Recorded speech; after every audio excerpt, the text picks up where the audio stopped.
Assalamualaikum warahmatullahi wabarakatuh. Halo. Ya, kami di sini dari kelompok 2 akan membawakan video yang bertema kampus inklusif dengan saya sendiri, Arif Bono, mahasiswa PGSD UNJ angkatan 2022. Saya Ijran Salib Al-Faiz, mahasiswa UNJ angkatan 2022. Saya Wahyu Islaudin Armansyah, mahasiswa pendidikan luar biasa UNY angkatan 2024. Saya Fadalia Deswitantri, mahasiswa PGSD UNY angkatan 2022. Saya Zina Fufa, mahasiswa PGSD UNY angkatan 2022. Saya Rinjani Fadila Asri, mahasiswa PGSD UNY tahun 2022. Selamat siang. Assalamualaikum warahmatullahi wabarakatuh. Waalaikumsalam warahmatullahi wabarakatuh. Ya, baik, sebelum perkuliahan dimulai, marilah kita berdoa menurut agama dan kepercayaan masing-masing. Berdoa dipersilakan. Berdoa tidak dibatasi. Ya, baik. Teman-teman, sekarang kita melanjutkan perkuliahan yang kemarin tentang ya di sini sudah ada contoh. Contohnya 4 dikali PR kuadrat. R-nya jari-jarinya ada 21.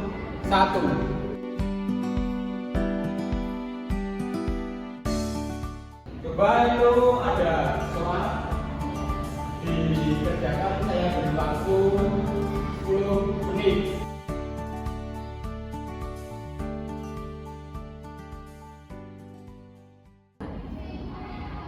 Ya Wahyu, tadi jawabannya berapa? Mungkin jawabannya yang saya tahu ketemunya 5.500 cm. Ya. Itu tepuk Ya, tangan. tepuk tangan dulu buat Wahyu.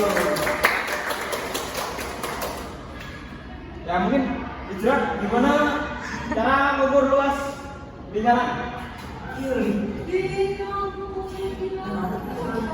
Lupa Pak, tadi yang fokus. Lah kamu itu dekat sama Zun, jadinya gak fokus ngapain aja kamu.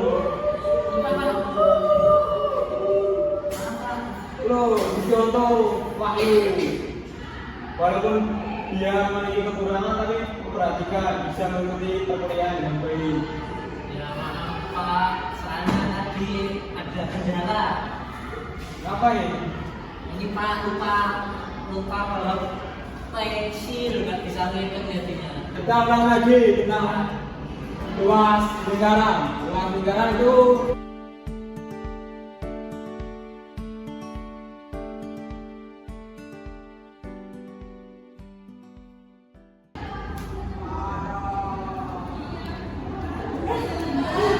Kak Fadel, Kamu ngapain di sini?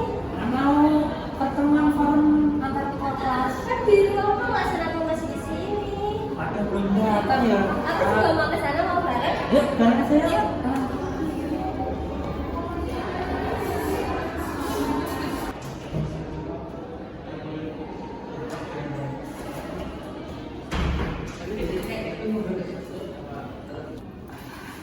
Gimana sih hari pertama kuliah? Seru sih Kak, tapi yang aku tadi lihat mahasiswa yang di sana ada yang sedikit berbeda nih. Ya kayaknya tunai apa itu namanya Kak? Siapa sih? Wahyu kah? Iya itu. Oh iya, dia tuh tunanetra. Ya, tunanetra. Tapi dia pinter banget tahu katanya. Dia tadi di kelas gimana? Aktif nggak?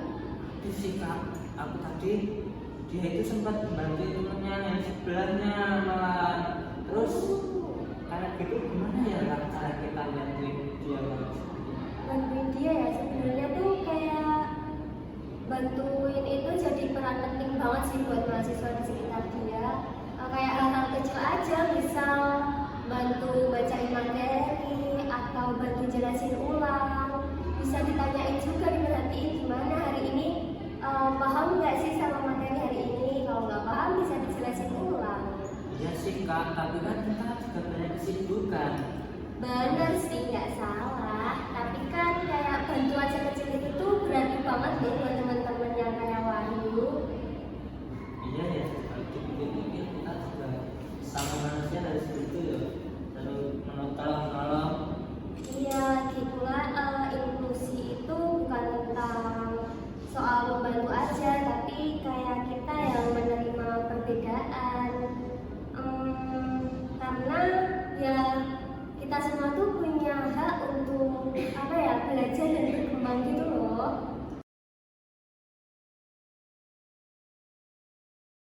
Terus gimana teman-teman kuliah apa aja? Gimana sih hari pertama buat teman-teman? Ini sih, ini dari tadi ngobrolin apa kayaknya seru banget ya. Iya Pak, mungkin dulu aja Pak, sini.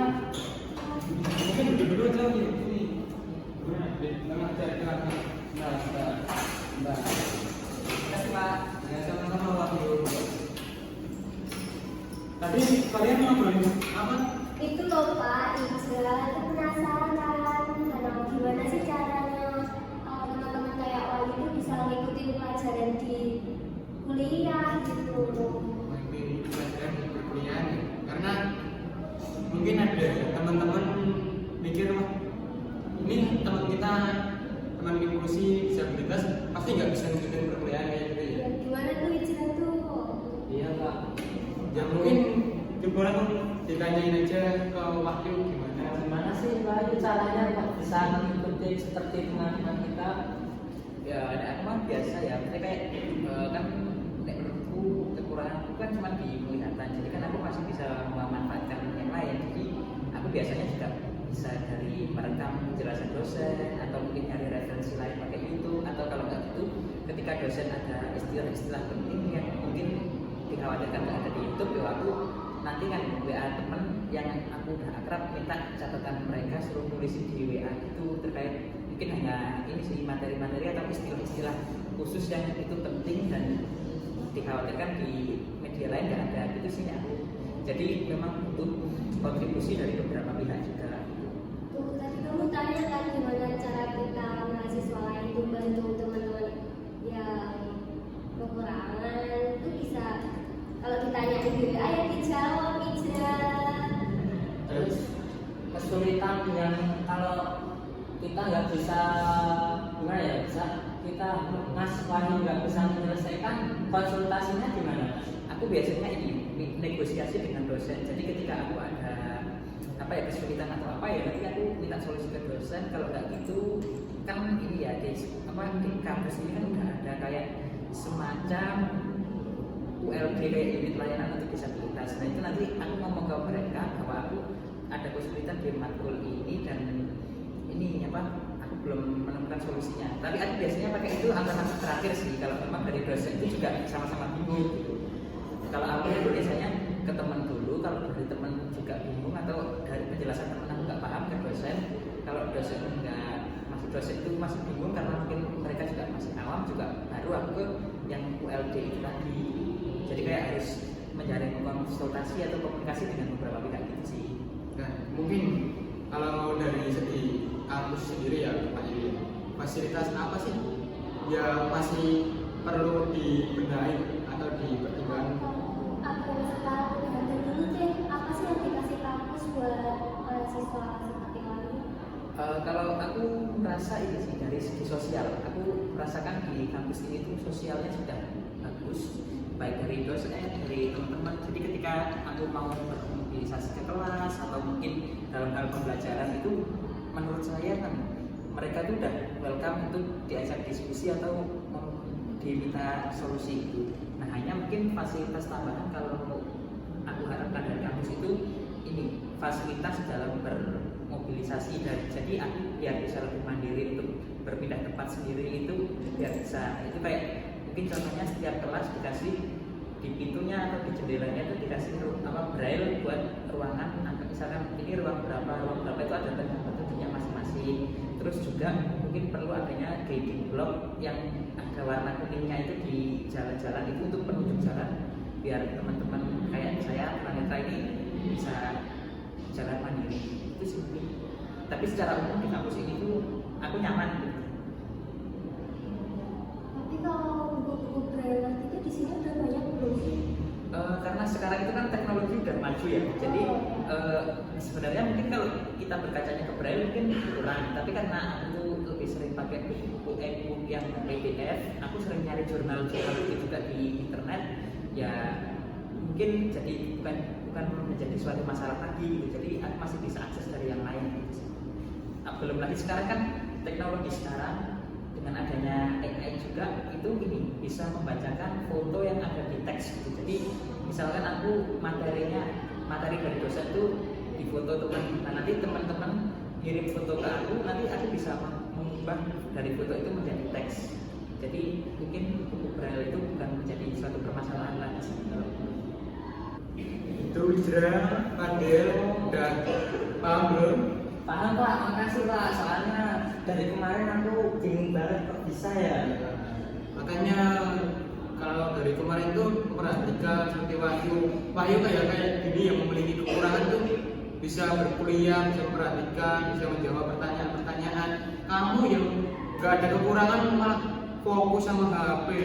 Ya, itulah Pak, namanya juga manusia, nakal dikit boleh kan? Nah, yang gak boleh gitu.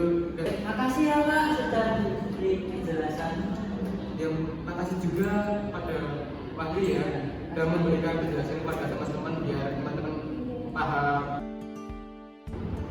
Nah, setelah melihat video tayangan tersebut dapat disampaikan pesan-pesan, yaitu ini loh teman-teman. Yang pertama yaitu pentingnya inklusi. Semua mahasiswa itu dapat mendapatkan kesempatan yang sama, termasuk teman-teman disabilitas seperti Wahyu tadi loh. Nah, yang kedua yaitu aksesibilitas. Pada aksesibilitas ini, fasilitas yang ada harus dimanfaatkan secara optimal untuk mendukung pembelajaran mahasiswa disabilitas. Yang ketiga, dukungan antar sesama mahasiswa. Nah, dukungan antar sesama mahasiswa ini melalui bantuan kecil dari teman-teman disabilitas bisa membuat perbedaan yang sangat besar bagi teman-teman disabilitas. Nah, pesan-pesan yang terakhir yaitu penerimaan terhadap keberagaman. Setiap individu memiliki keunikan masing-masing dan perbedaan ini harus dihargai sesama.